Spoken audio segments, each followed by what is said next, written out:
Good evening. Lawmakers now getting their first look at those White House transcripts of the phone call between President Trump and the leader of Ukraine. It comes as pressure builds for the release of the still undisclosed whistleblower complaint that triggered the impeachment probe.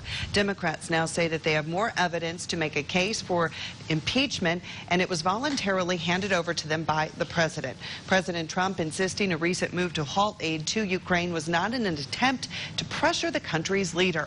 The transcripts have now been turned over to the House Intelligence Committee and are available for lawmakers to read in a secure room in the basement of the Capitol.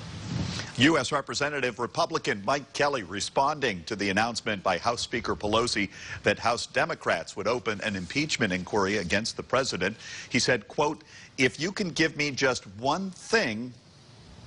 You could give me just one thing that you can corroborate, I'd listen to you. But single thing we've seen so far, totally uncorroborated. It's kind of secondhand information, but we think we have to go forward.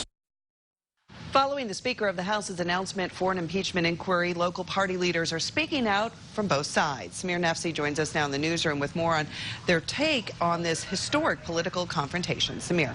Yeah, Joe, here locally, one side is saying, yes, this is a surprise. The other one saying it's not.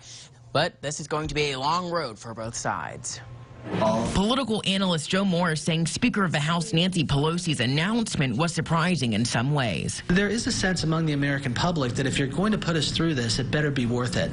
And the Democrats need to make sure that that is, in fact, worth it. Morris pointing out President Trump asking Ukraine leaders to look into Democratic presidential candidate Joe Biden's son is similar to what President Trump was accused of in the Mueller investigation of possibly colluding with the Russians in the 2016 election. The connection being both would have an impact on an election outcome. What we're seeing here today is more evidence that he's willing to, in fact, engage other nations if it helps him with his domestic political situation. Erie County Republican Committee Chairman Beryl Salmon says both sides should do their work when it comes to investigating. Look at everything. I have no problem with that. We want our government, both parties, we want people studying and looking at it. However, Erie County Democratic Committee Chairman Jim Wartz says that this is an issue. Anytime that a sitting president is kind of trying to negotiate a backroom deal with a foreign leader for what seems like nefarious purposes,